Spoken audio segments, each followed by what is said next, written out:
Pada dasarnya, The Wandering Earth 2 bukanlah sequel, melainkan prequel yang memiliki latar belakang cerita beberapa tahun sebelum film pertamanya berjalan. Dan kali ini cerita akan berfokus kepada Liu Beiqiang yang merupakan ayah dari karakter utama di film pertamanya, serta insiden-insiden besar yang terjadi selama proses pembuatan mesin torsi yang akan mendorong bumi keluar dari tata surya. Halo para penghuni planet manapun, kembali lagi di Lazy Movie dan selamat datang di dalam plot film fiksi ilmiah berjudul The Wandering Earth bagian kedua.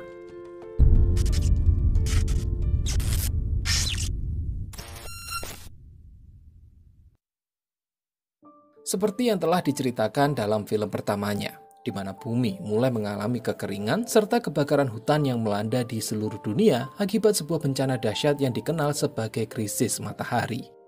Para ilmuwan memprediksi kalau dalam 100 tahun ke depan, bumi akan tertelan oleh matahari yang terus mengembang. Bahkan dalam 300 tahun berikutnya, kemungkinan besar matahari juga akan menelan seluruh tata surya. Maka dari itu, para pemerintah dunia pun memutuskan untuk bersatu demi membentuk sebuah serikat baru bernama United Earth Government. Dan dari perundingan yang dilakukan, mereka sepakat untuk membangun 10.000 mesin torsi raksasa di sebagian belahan dunia dengan tujuan mendorong bumi keluar dari tata surya. Dan proyek ini pada awalnya dinamakan sebagai Proyek Gunung Bergerak. Akan tetapi karena tingginya biaya operasi yang memakan sumber daya dengan sangat cepat, hal ini memicu kerusuhan serta protes besar-besaran dari orang-orang yang tidak peduli pada tragedi yang belum mereka alami.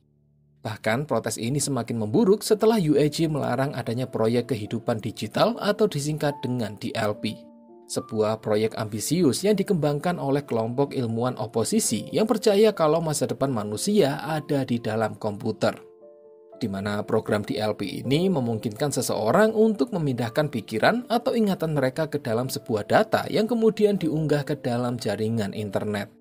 Dengan begitu, manusia bisa hidup selamanya di dalam dunia maya tanpa perlu lagi merasakan rasa sakit maupun meninggal akibat penyakit serta usia tua.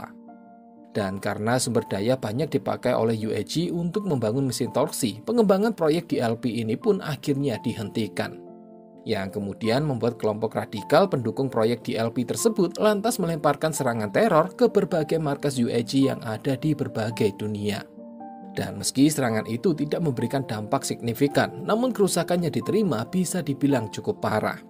Sehingga hal ini menyebabkan beberapa pemerintah anggota UEG mulai kehilangan kepercayaan mereka dan lantas mempertimbangkan untuk menghentikan proyek Gunung Bergerak.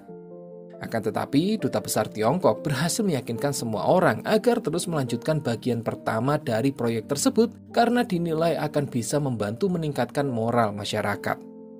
Rencana pertama adalah menguji coba mesin di bulan.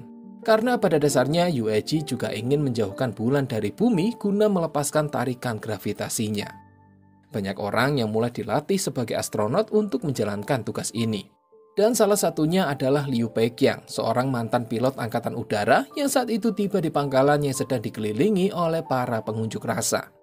Dalam kerusuhan itu ada salah satu pendemo yang berniat untuk melemparkan bom Molotov.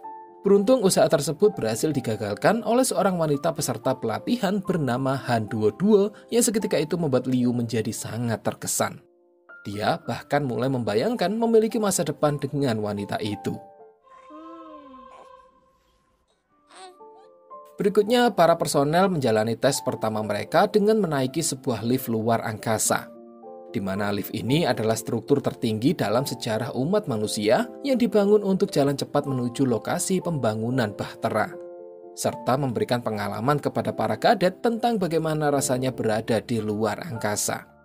Lift tersebut naik ke atas dengan sangat cepat dan membuat para personel yang belum terbiasa mulai mengalami mual serta pingsan di tempat akibat tekanan G-force yang sangat kuat.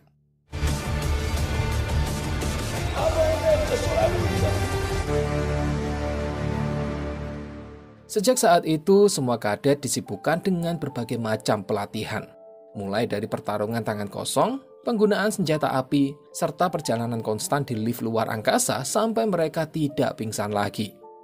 Selama itu pula hubungan antara Liu serta Han Duo juga semakin dekat. Bahkan Liu juga sempat menyuap seorang penjaga pangkalan hanya agar dia bisa memberikan buket bunga kepada Han Duo. Sampai pada suatu hari ketika sekelompok astronot cadangan yang baru tiba dan ikut ke dalam perjalanan lift luar angkasa, tiba-tiba sistem pangkalan mengalami error dan semua lift luar angkasa naik dengan sangat cepat di luar jadwal yang telah ditetapkan.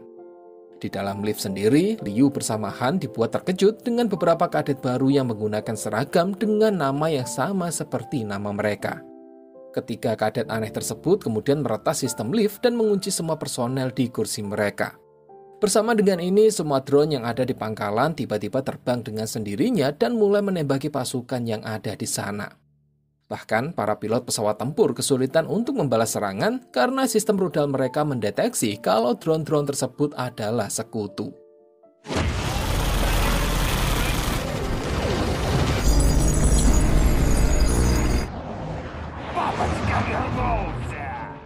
Sementara itu, ketika kadet asing yang ternyata adalah para hacker mulai merebut beberapa ID card personel termasuk juga milik Han Duo-Duo, yang kemudian mereka gunakan untuk mendapatkan akses masuk lebih dalam ke dalam sistem. Dan belakangan diketahui kalau para hacker ini sedang mengincar bahtera luar angkasa dan berencana untuk menghancurkannya. Setelah terlepas dari kursinya, Liu segera memanfaatkan beberapa alat serta kacamata rekannya untuk merusak sistem dan membuka kunci ruangan. Dia kemudian berusaha melawan ketiga hacker dan tidak membiarkan Han Duo-Duo untuk ikut membantunya. Sementara itu di pangkalan, para ilmuwan membawa komputer super kuantum dengan kecerdasan buatan bernama 550C untuk membantu menangani peretasan di dalam sistem mereka. Di saat yang sama, drone-drone yang masih aktif mulai melepaskan rudal mereka ke arah lift luar angkasa yang sedang berjalan. Beberapa pilot pesawat tempur melakukan tindakan terbaik yang mereka bisa untuk berusaha menghalau rudal-rudal itu. Namun sayangnya masih ada beberapa rudal yang lolos yang kemudian menghancurkan lift nomor 9. Bahkan akibat batas ketinggian yang bisa dicapai, para pilot tidak mampu berbuat banyak selain hanya melihat sepasang rudal yang sedang meluncur ke arah lift yang lain. Beruntung di saat yang bersamaan, komputer 550C berhasil mengambil kembali sistem dan mematikan seluruh daya pada drone yang kemudian membuat drone-drone itu berjatuhan. Para ilmuwan juga menurunkan kembali semua lift tepat sebelum lift itu menyentuh stasiun luar angkasa. Dalam perjalanan, Han Duo-Duo berhasil memecahkan kaca untuk kemudian membantu Liu dalam menghadapi satu anggota hacker yang tersisa. Sayangnya, tepat sebelum dibuat tidak sadarkan diri, ternyata hacker itu berhasil lebih dulu menekan detonator yang dalam waktu singkat membuat stasiun luar angkasa meledak dan jatuh ke bumi. Liu segera bergerak cepat untuk melindungi Han Duo-Duo dari efek tabrakan.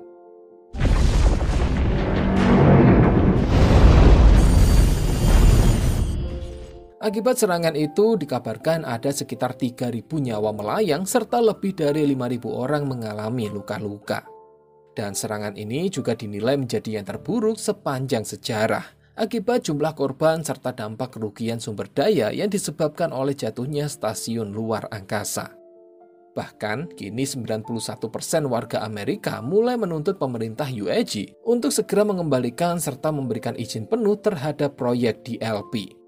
Akan tetapi, Duta Besar Tiongkok masih optimis pada proyek Gunung Bergerak dan berusaha meyakinkan Duta Besar Amerika bahwa proyek inilah satu-satunya harapan besar bagi peradaban umat manusia generasi selanjutnya.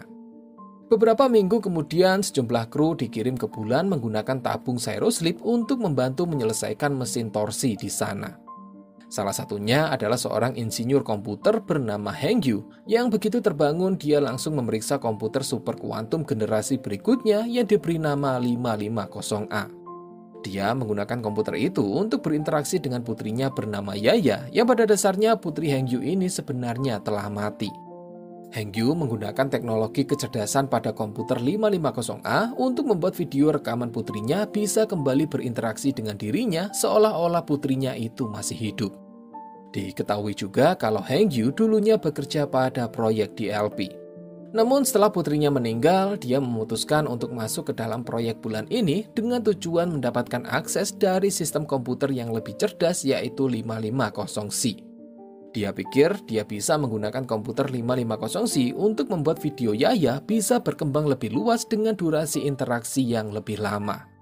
atau bahkan membuat pikiran dari putrinya yang sudah meninggal menjadi sebuah teknologi kecerdasan yang sepenuhnya tertanam di dalam komputer itu. Selama prosesnya bekerja dengan anggota tim yang lain, Hengyu menyadari kalau seorang peneliti bernama Zaoma memiliki akses penuh terhadap komputer 550C. Dan beruntungnya, Zaoma juga menunjuk Hengyu sebagai asistennya untuk membantu melakukan pengujian pertama dalam pengoperasian sistem di bulan.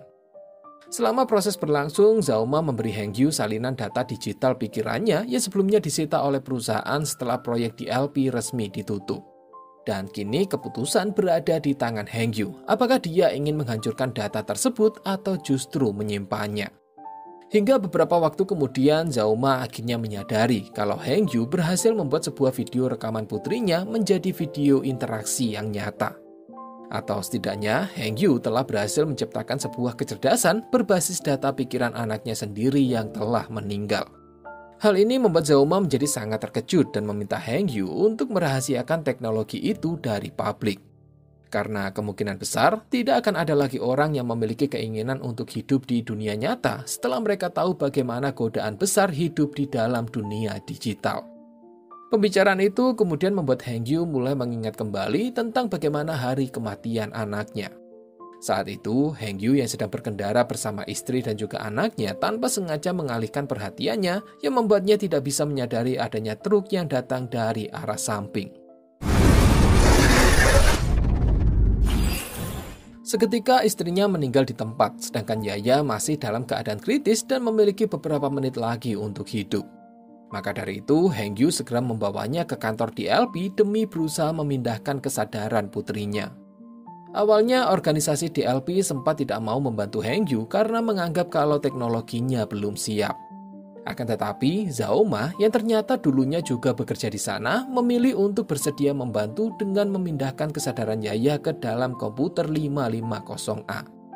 Kembali ke masa kini, Hengyu kemudian meminta Zaoma untuk memberinya izin menggunakan data pikiran Yaya ke dalam komputer 550C. Namun, Zaoma segera menentang ide tersebut dan mengingatkan Hengyu bahwa pemberian komputer 550A sudah lebih dari cukup. Di saat yang sama, tiba-tiba sistem mendeteksi adanya badai matahari yang sedang mendekat dengan sangat cepat. Hal ini membuat para pekerja memaksa mesin kendaraan mereka untuk bergerak lebih cepat agar bisa sampai di pangkalan tepat waktu.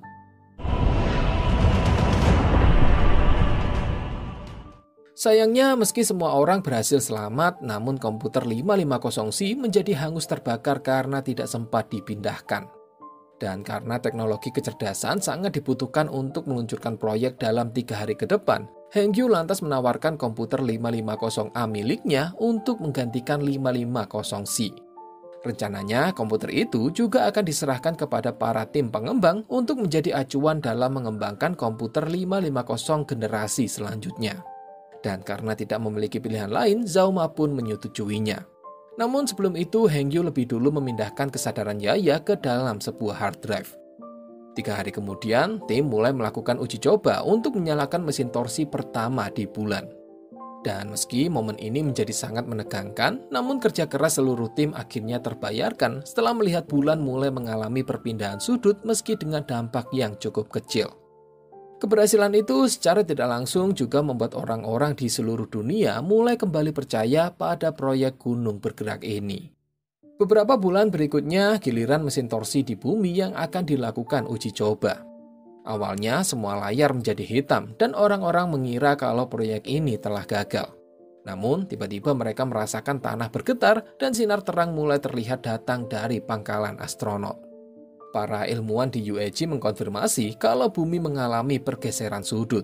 Dan hal ini membuat orang-orang di seluruh dunia bersorak gembira karena sebentar lagi mereka akan bisa memindahkan bumi sepenuhnya.